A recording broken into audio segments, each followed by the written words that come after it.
My name is Louise Black, and I have a special treat for all of us today. I have a very special guest with me, and she is a resident here at Wesley Homes.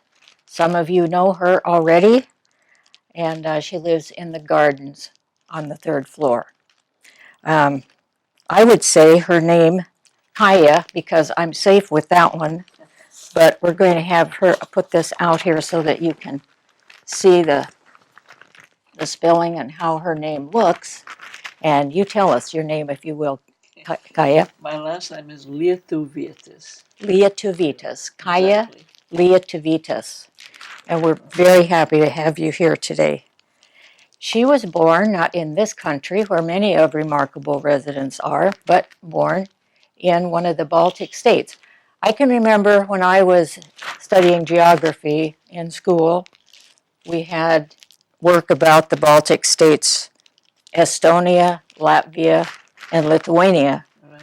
And Kaija comes from Latvia. So she has a map here today that she's going to help show us where Latvia really is. Okay. Latvia, can you see that okay now? Latvia is this yellow area here in northeastern Europe. This is Sweden, this is Norway, and this is Finland, and this is the Baltic Sea. I will make reference later on how we escaped from where and so forth. But anyway, we were at the northwest tip of Latvia when we tried to flee. When we tried to go to Gotland, which is the closest mass of land and that belonged to Sweden, when we're trying to escape, but I will make reference to that a little later. But at any rate, Poland is here. Germany is, where are we here? East Germany, West Germany, and so forth. So the rest of Europe is here. Well, I think that helps us to have a better mind about just how the countries are laid out, and she's going to tell us more about their escape. I wanted to show you a couple more things about Latvia. I think I'll start with this one to show the coat of arms. It says Latvia in the... With an extra letter, the J. Yeah. Yes, and That's the coat of arms, which I wanted to see. Also, before we start in about your actual escape, it was very interesting to look in this book about Latvia. This is the 50th anniversary of the Declaration of Independence of the Republic of Latvia. And look who's here. Our president at that time, Lyndon Johnson, and his wife, Lady Bird, she always was called. And I'm sure that notable people from all around the world were invited to come to this very special occasion, and the United States was represented. Yes, so it was. thank you for these materials. Well, let's begin to talk about your early life first, because you were a very young child when this emergency happened in our world, leading up to World War II. I was about 11 at that point, I guess, yeah. You were about 11? Okay. And so your younger sister would have been, how old is she? 2 years younger than you? No, she's 5 years younger. 5 years younger. All right. So she would be about 6. And well, when the Russians invaded Latvia, it was early 1940, and so I was, I don't know, 33. I was born in 1933. You were born in 1933. Make a public okay. announcement. All right. Well, it was a long time ago, but still very much part of your history. So how did it happen that, let's see, your father was a doctor, you said? Yes. And was your mother also in the medical profession, or? No, she actually stayed at home and tried to raise us rambunctious characters. Well, she did good work. But something happened with your parents. Somehow they knew that it was time that you needed to leave your country and that terrible things were going to be happening. Well, since the Russians were invading Latvia in 1940, there was all this dark cloud that was beginning to gather. So in 1941, there was a big mass deportation in the middle of June, and there was some kind of indication, I believe, already ahead of time that nothing good was going to be coming of any of this. So my folks took the three of us girls and themselves over to our relatives out in the country to Okay. try and kind of stay out of the way. Yes, and be And, safer. yes. Uh-huh. And it just so happened we found out later that the Soviet soldiers had come and broken down our door in our duplex part. We lived downstairs, and another family lived upstairs in kind of the same building. And they were looking for my father because he had been quite active in Latvian politics and was a very prominent doctor in Latvia. So they were gathering up all the so-called intelligentsia, I guess, all the people that were educated as much as they could and that could object to their form of government. Obviously, everybody objected to it, but they had Right. more voice. So since we were not there, they went upstairs, and upstairs then a colonel in the Latvian army was living with his family, and they took him to Siberia, and the family never heard from him again. So we were lucky. That was a very important escape for your Yes, it family was. at that point. So what happened next? Well, the Soviets, of course, did their rampaging around there and destruction and so forth, and they were building up the military, and they were building up their forces and so forth. Um, and then 1944 is when they were in there that long.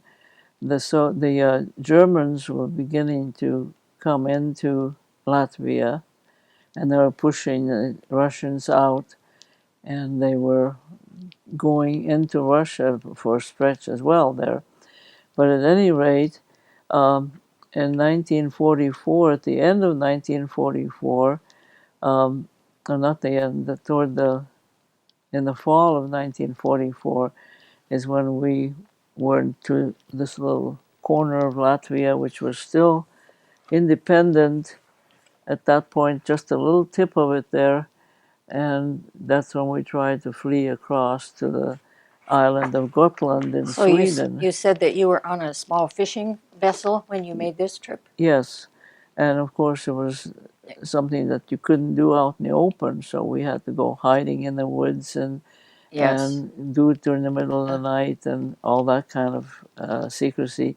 And we could see the searchlights going overhead. That's one memory I still have of the searchlights coming overhead and us kind of going out quietly once we got to the point where we could get on the boat, out to the boat there. The reason being that first boat that we were supposed to be on with this other group of people were kind of camping out in the woods, not really camping, but just sleeping in the woods, waiting for the boat. And they didn't come.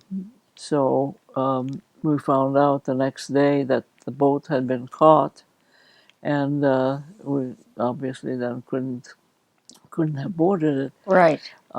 So we waited another week practically, and the other bunch of people, the other group of people that were supposed to be on the next boat came. So there were actually two boatloads of us there, one and this small was just fishing a vessel? fishing boat, only 20 some, maybe 30 feet or something like that. It wasn't any too big.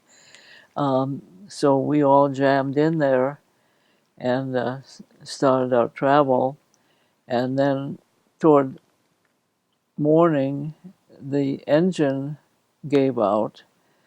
No wonder, because it had all these Oh, people in it and yes. everything.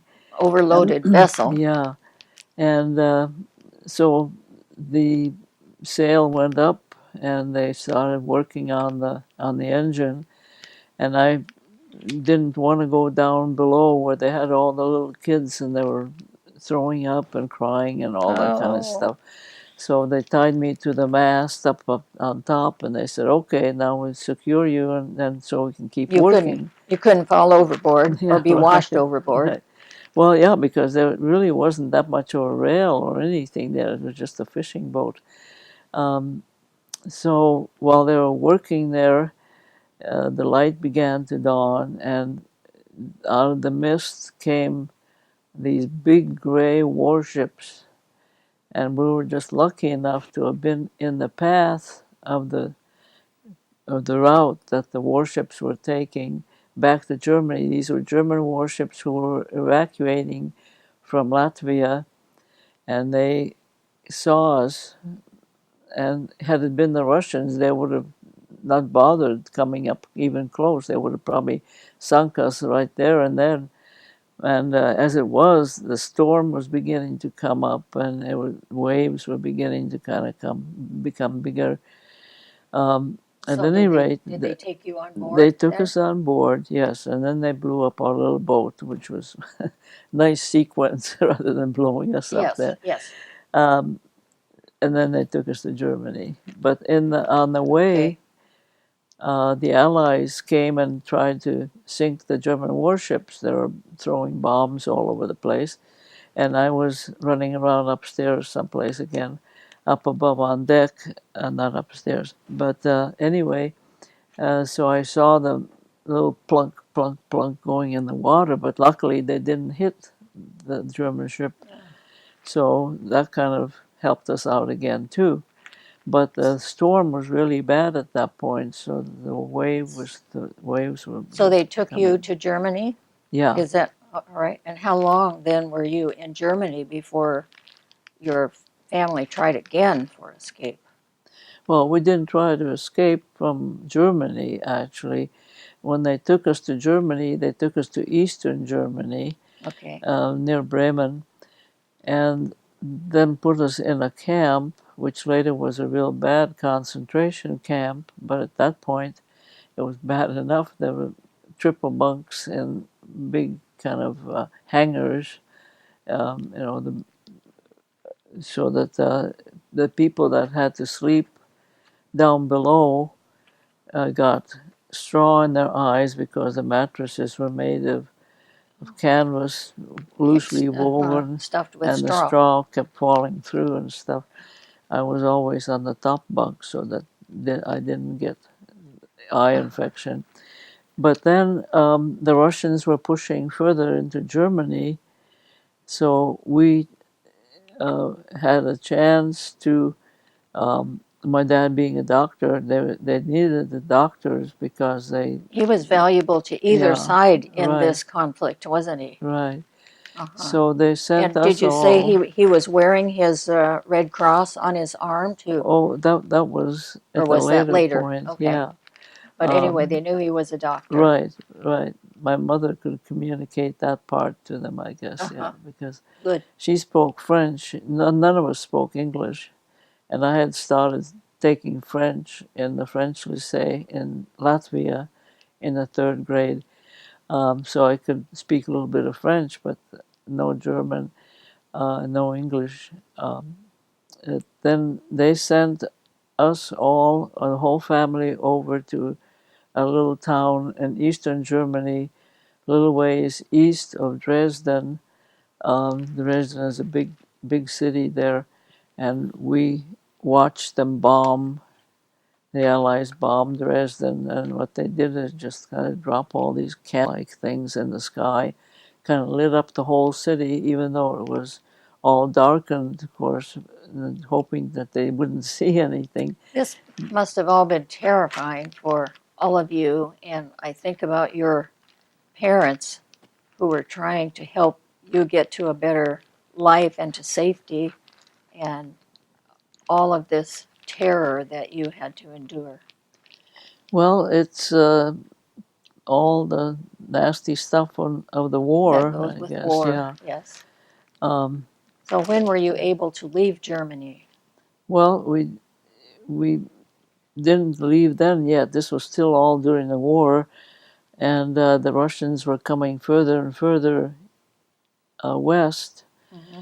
So then, since we couldn't really get out of the situation that we were in, where we had been sent on our own, we had some help from a farmer to sneak us out and try and get us going to the western part of Germany. So they So we befriended could, you. yeah. Yes. And while we were in that little village, we started going to school, and the eastern part of Germany was highly pro-Hitler at that time. So every morning the teacher would come in the classroom, and all the children would jump to their feet and raise their hand and say Oh, "Heil Hitler," yes. Yes. so that. But I wouldn't do that, and they couldn't do anything because I was a doctor's kid. So, and Oh. they revered their doctors almost like ministers. They call him Mister Doctor, her Oh. doctor. Well, he Um, was very, very important to their cause as well as your family and your cause for right. being able to leave. And so consequently, when we got out, we tried to make our way to Western Germany, Mm-hmm. and that was kind of a harrowing thing too, because the the trains that did run were all overflowing with people, and I don't know if your viewers know or have seen any of the old trains where the people were hanging Yes, just on the hanging. outside Yes, and we sitting were on rooftops we and were things. seeing those pictures on the news in Yeah, our country when that was going on, and you were in the midst of that. yeah. And of course, then we were being bombed by the Allies then too. The trains were, so we'd scatter in the ditches when the planes would come, and then after everything settled down, then we could see if there was anything left of the tracks of the trains, and if there wasn't any track that we could keep going, then we had to go hike our way up to the next little stop or something like that, until we finally made it to Western Germany, and that's where we were when the Allies came in. Ah, so you had finally found some safety, but still you were in a war zone. Oh yeah. And so now your father was very important to the Allies too, being a doctor, I'm sure. Well, yes. But when the Allies got ready to come in, we had been settled in this little village at this old lady's big stone house right at the entrance of the village, and there was a good 100 or more yards of pasture land before the forest, where the big shooting sounds were coming from when the Allies started moving in, and we all went down to the cellar, the big rocks were down there. I mean, made of big rocks. And then my dad said, "Well, I don't think I did what I should have done. I should have hung up a white sheet in a window upstairs so they don't Oh. go and blow the house apart." So he went running upstairs to do that, and he didn't come back for a long time. Oh, And then that when he must have been finally came terrifying. back, yeah, he finally came back, and he was white as a sheet. And he said, "Boy, the bullet just whizzed right by me there as I was hanging out the sheet," but he was safe, luckily. And then for a while there, this next section I remember is that there was a period of quietness, and then the tractor, the tanks were coming into the garden, tearing up the trees. There was a nice orchard there in the garden, and going crashing through the trees. and of course we're down in the lowest level we could possibly get to, and they pretty soon then that quieted down, and we heard the steps going in the house, big clunk, clunk, clunk, and then they opened up the door, and we were like about 15 feet down below the top of the stairs, and the steps started, we could see the feet coming down, and pretty soon the gun was showing, and then pretty soon as it came down further and further, we could see who it was, and a black face appeared, and we were all really kind of surprised because we had not seen any black folks. We didn't have any African type origin people. So, and they had turned out to be French Moroccan troops. And of course, that's when my dad had put on his red cross on the arm, and he kept pointing to it, saying "Doctor, Doctor." And my mother, of course, she spoke some French, and I kind of did a little bit of it, so we could communicate with them. And so they occupied the town there, and my dad, of course, had to tend to all the wounded and everything. So that's that part. So how much longer was it before you could leave the country? Well, then we got another change of the thing here. The one morning, I had kind of gotten used to talking to the French soldiers and stuff. So one morning I went out there trying to chat with them, and they were all kind of looking at me and saying something back.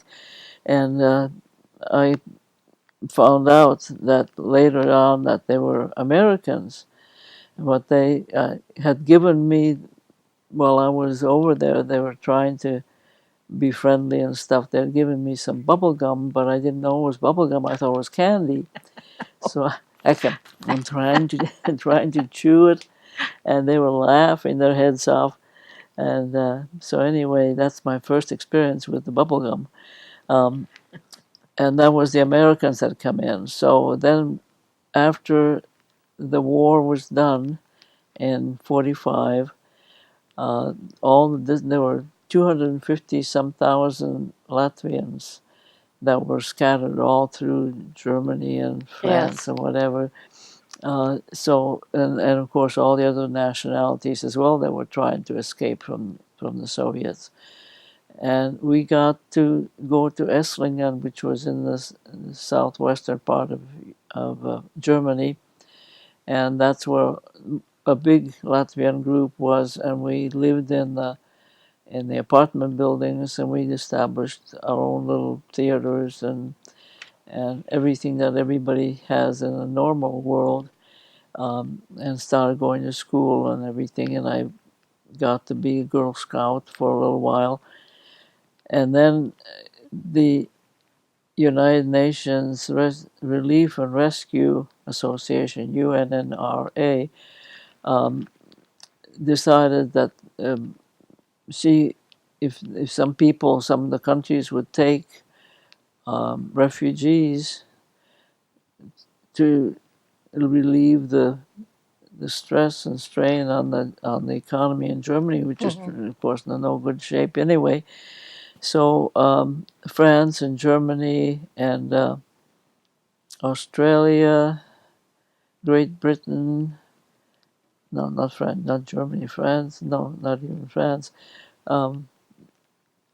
Yeah, France too. Anyway, and the U.S. of course, decided how many refugees they wanted to let in, and we were among the first refugee groups to be able to go to the States.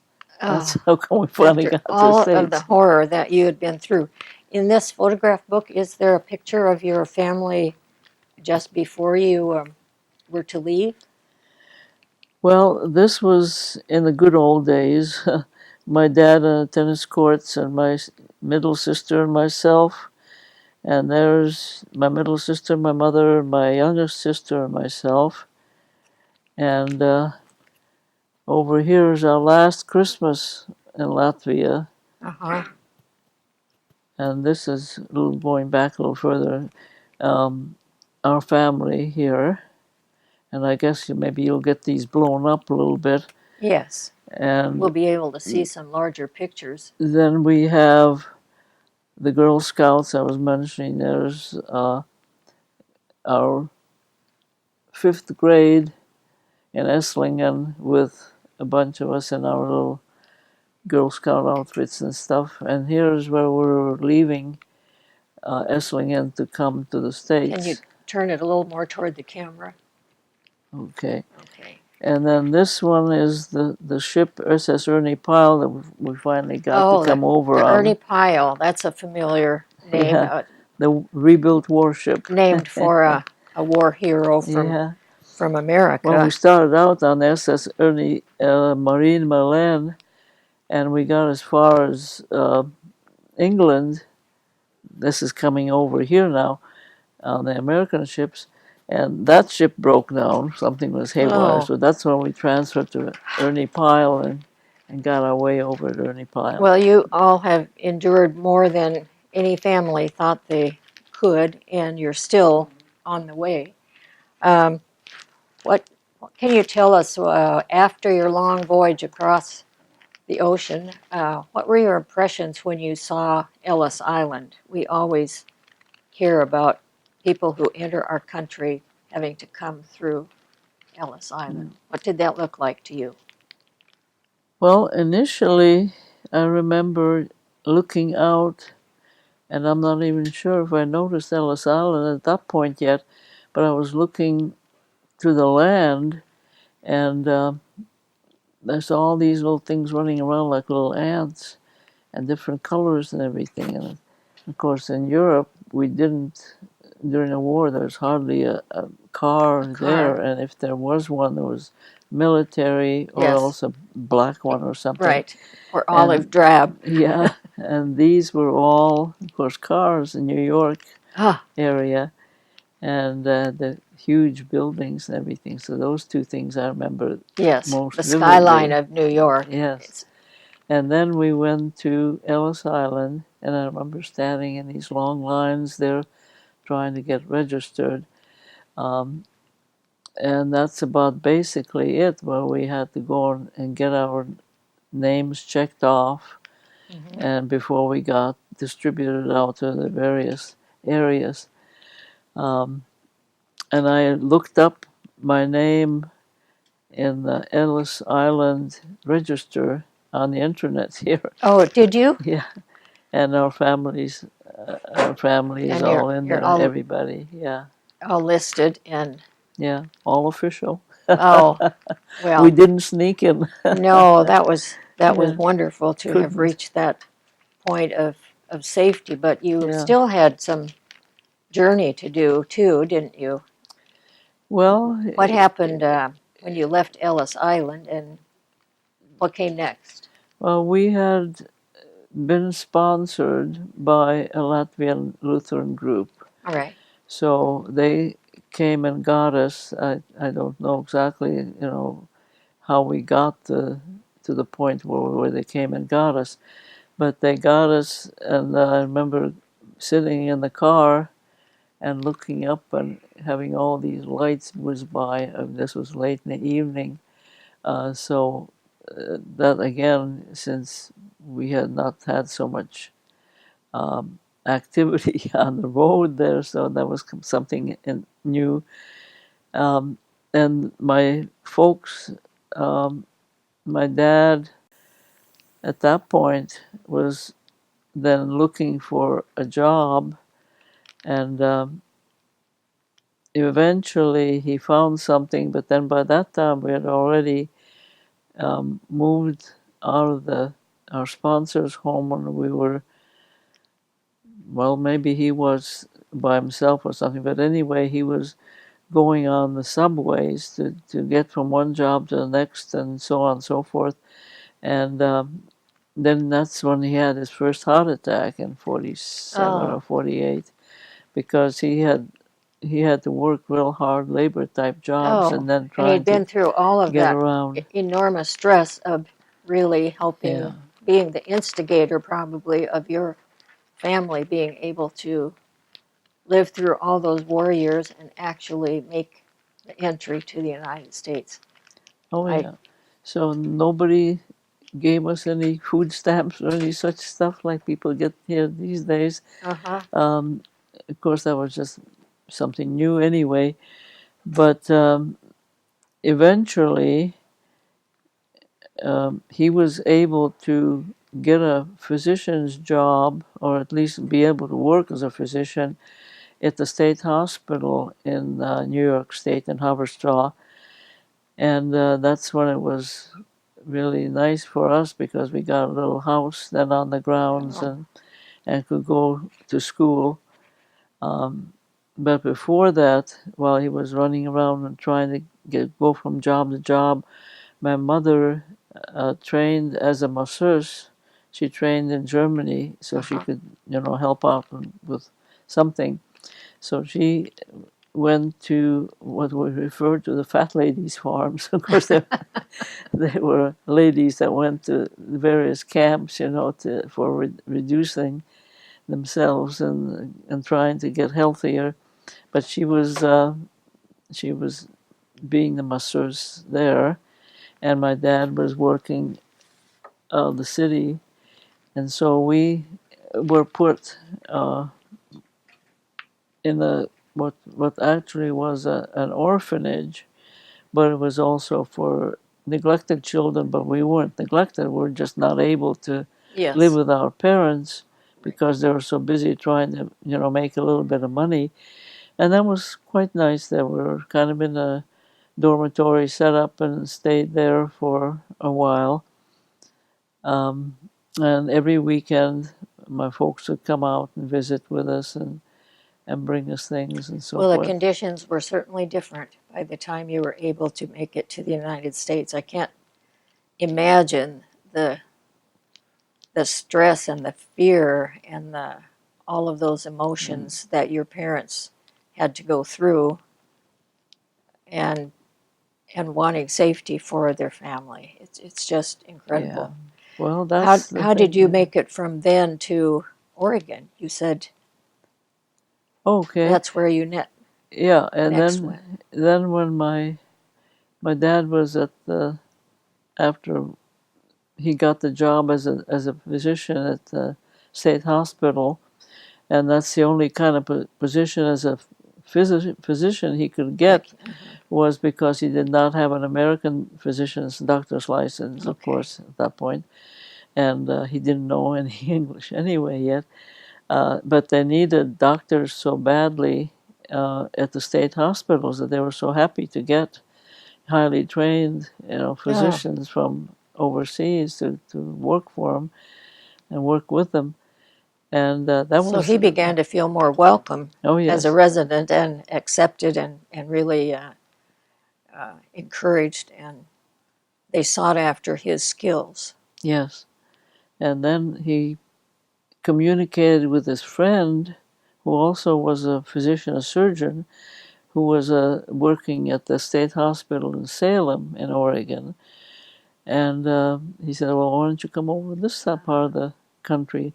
And so my dad applied at the state hospital in Salem. So he was hired, and Oh, we all got to that's come when over. a friend is really welcome, isn't it? When Yeah, they can make references for you and yeah. encourage you to make a next step. So, how did you travel to Oregon?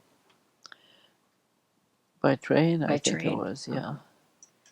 So, you got to see at least some of the country as you My problem was I don't remember. don't remember. Don't Well, remember that's what all we were right. doing there. Yeah. So, what But happened anyway, about your education by this time at school wasn't high on the list because of all the things that you had to do first was stay alive and make the big trip across the Atlantic. Um, well, when we first came over, of course, not knowing any English, we just started like this as a table, that is a chair, and just the yes, you first had grade all the books and that kind of vocabulary stuff. to learn Yeah. about everything. So then I got put in the higher levels of math and drawing, which were the two areas that didn't require much language yet, and math then and drawing. got these little picture books to learn English with.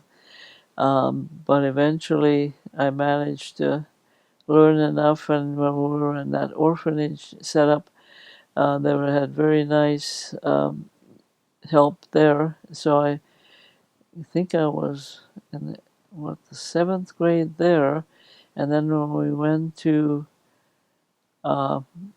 Haberstraw, when I started going to school there, I was put in the ninth grade. And when we went over to Oregon, I was put in the 10th grade Oh, because you were they didn't have Latin in the ninth grade in Salem.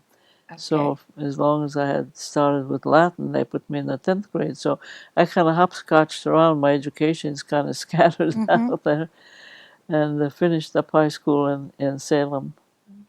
Well, that's what some of our modern education really is developed around, is where the kids or the students' needs are. And you needed language, and you had some other skills and abilities. So here you found yourself in the 10th grade.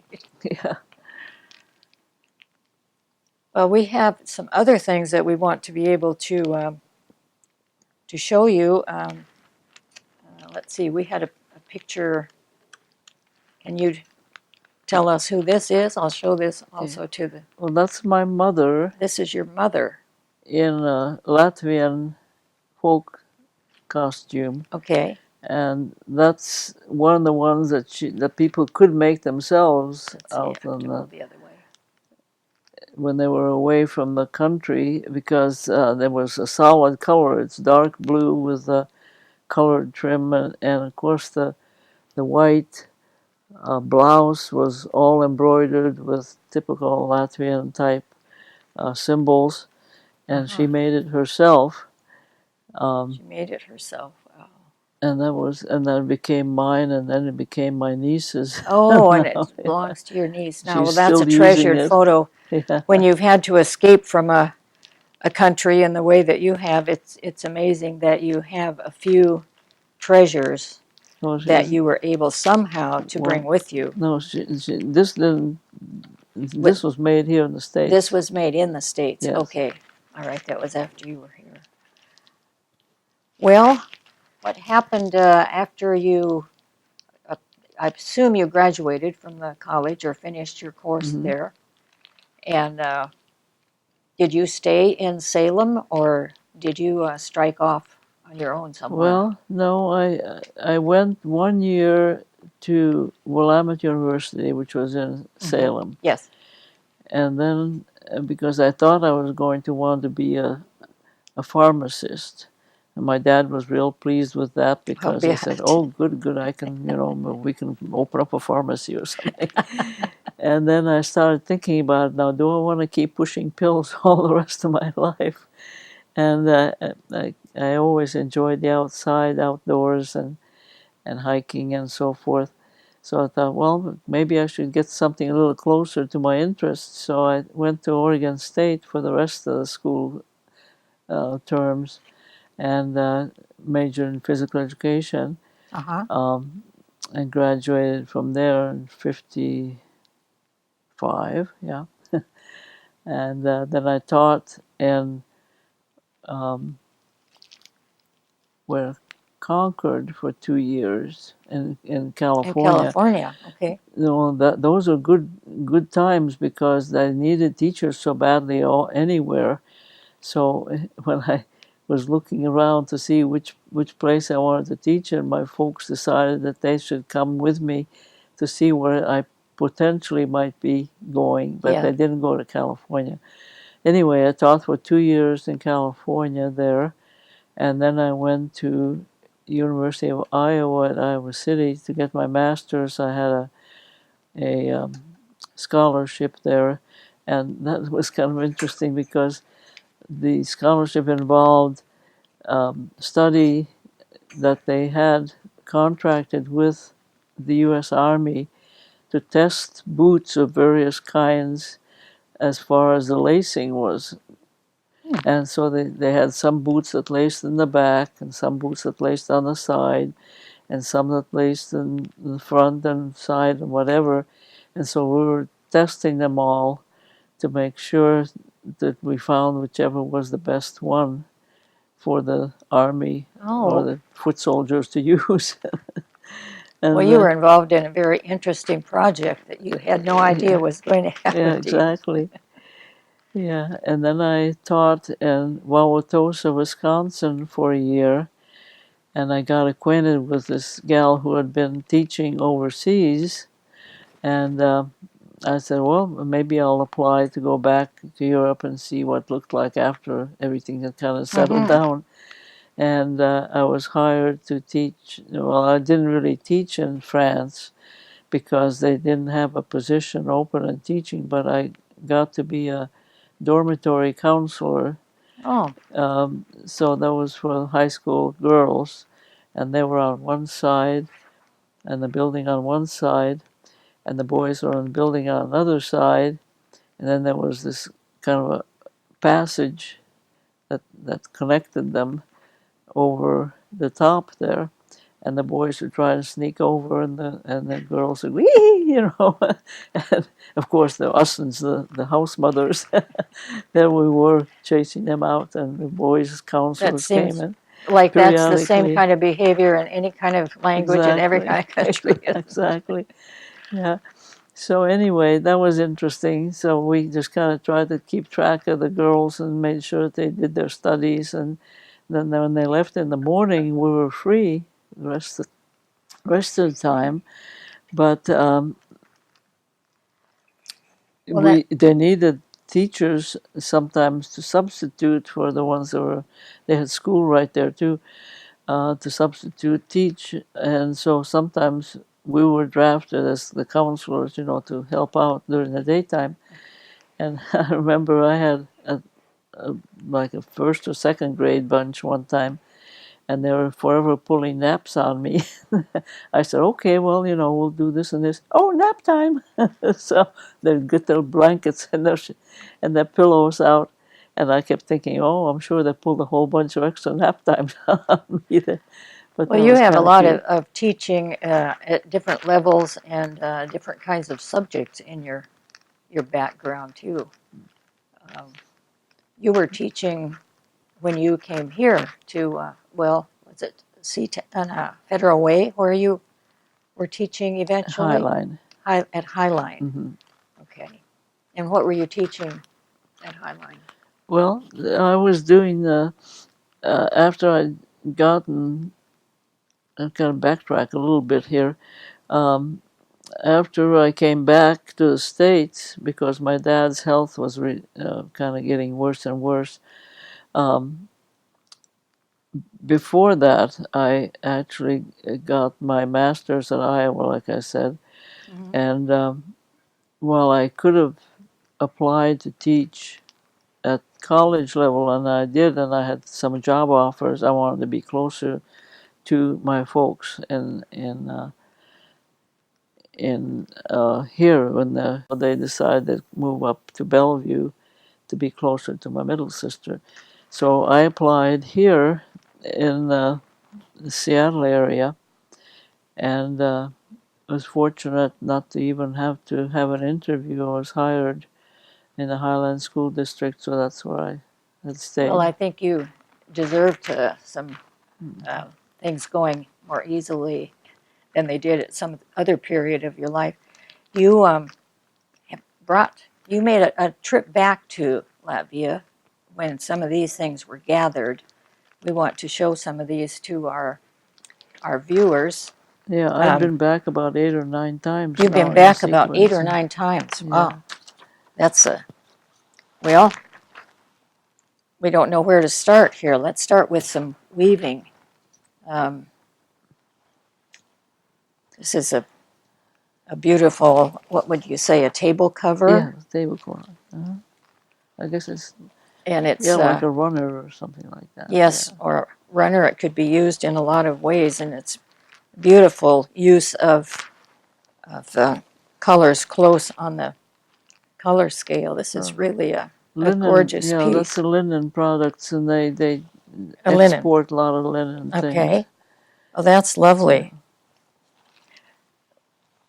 We have something else that you brought back. I wish our viewers could feel these socks.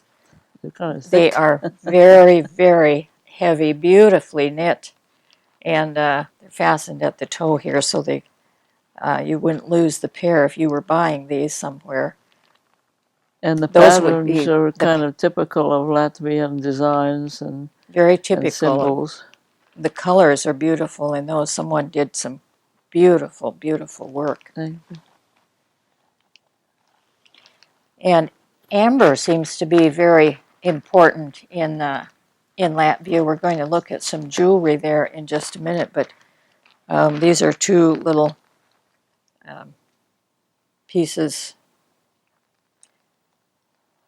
to hang on the wall, and Right, the amber is here. those are Some souvenirs, yeah. some are featured wonderfully in in the jewelry with this necklace. Well, amber Okay. originally was from pine pitch that got petrified over thousands Oh, of years, from pine and they pitch. wash up on the shores.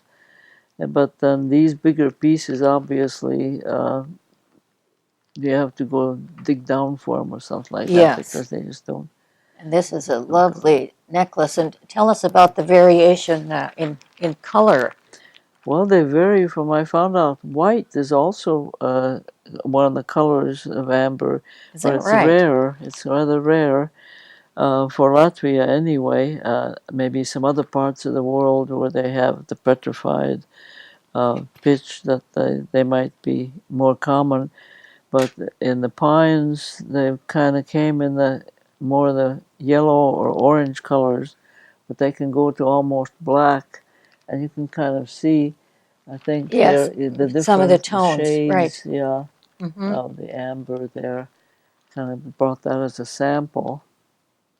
Well, we want to also mention this painting that is behind us here. This was another interesting story when I was visiting with you the first time. This is the skyline Of ancient Riga, this is, ancient Riga, well, which is like, the capital, correct? yes, uh, the churches are the prominent thing, of course, still they are.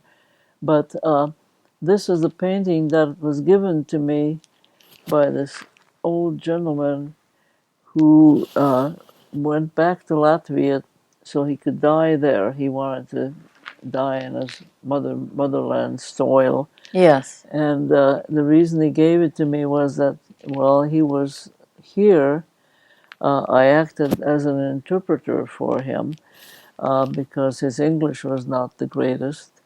So in the hospital is where I got acquainted with him, and since he had cancer, he said, "Well, I'm not going to live that much longer.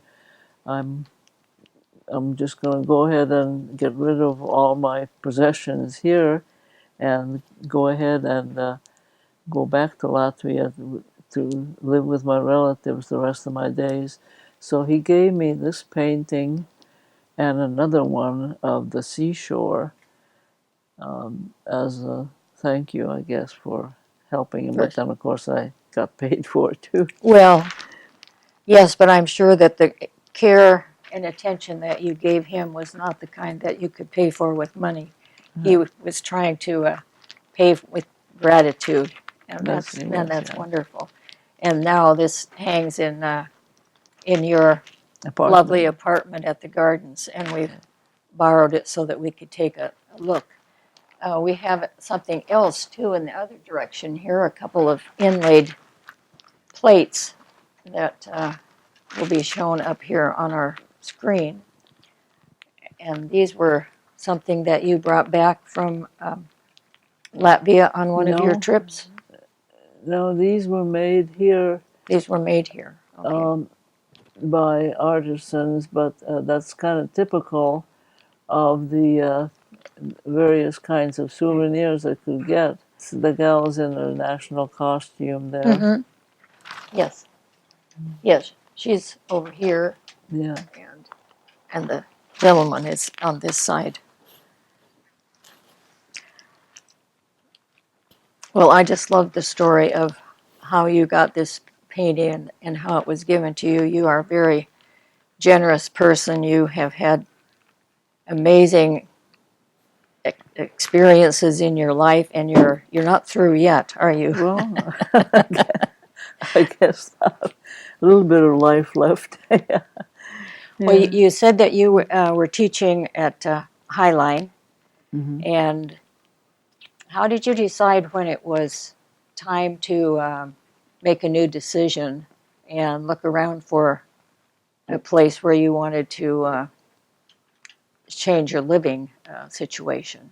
Yeah, well, actually, I was at a meeting with this teacher friend of mine who was buying her apartment here at the terrace. Okay. And she said, well, I don't know how much longer I have to live. She had cancer also. But I want to go to a place where I can retire and then be taken care of the rest of my life. And Wesley seemed to be the right place. And she said, you want to come and see where I'm going to be living? I said, well, why not? Because I've been kind of starting to look around a little bit to see Uh-huh. where I might want to spend the rest of my days. Right. And so I came over and saw a lovely apartment here at the terrace. And I told her, just jokingly, I said, well, let me know, when you don't need it anymore, when you go to your next living situation, I may want to buy that one. Okay. But anyway, she had everything packed and was all set to move. And by gum, if she didn't pass away the next weekend before she could move in. Oh. And in the meanwhile, I had seen Lynn Stapleton, and she had shown me some units there and here. And I said, well, keep me in mind. Maybe sometime in the near future, I might start looking around. All these maybe, and hem-hawing and everything.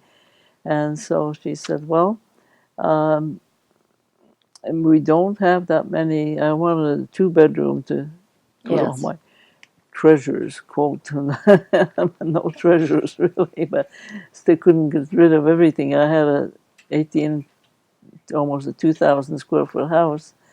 Yes. That I You had had to stacked. condense. Yeah. Like everybody else who Yeah. moves to Wesley, it does Oh, condensing. yeah. And well, we're very glad that you were able to find a lovely apartment here in the gardens and that you're a neighbor. But if some of you try to call Kaija, she may not be home because you have a lot of things to do here, your hobbies, and you have a camper, I An understand, RV, and yeah. an RV, and you do water aerobics. Hmm. What other kinds of things do you do to keep yourself interested and busy and Well, of course, happy? now that we have our really great instructor, Tina, in our exercise Yes, classes, yes, we do. I've been going to some of the And exercise such a classes. variety. We can Yes, make a big choice of things that we do for fitness. And yes. Been going to those, and then I belong to the Rotary Club of Duwamish, and I go there once a week on Thursday mornings. We have our Thursday morning meetings. And then our teachers education group that meets once a month. They also do different things and different service activities. I see. Um, Well, you're a busy person, and she does have an answering machine, so that if you give Kaija a call and she's not there, you can leave a message, and you're very good about returning those. Eventually, yeah. Well, I thank you so much for being our guest today because you have a very interesting story, a very frightening story. Uh, so many, it's such a rich life that you have had and come such a distance, both emotionally and physically, by leaving your country of Latvia and and being here in Des Moines at Wesley Homes. Oh, We're thank so you. grateful to have you as a neighbor. Well, it's the best move I've made, I think. Well, that's wonderful Yeah. testimony. Well, I'd like to thank you for being our guest today and trying to impart to us some of the things about the terrors of your life and the joys of your life and the strength of your family. It would be a blessing to be able to meet those parents who were so courageous and wanted a better life for their children. Yeah, thank you. So we thank you. We thank our viewers for watching our program. And we also thank all of the staff crew here at our Wesley Channel 370 who make these programs possible.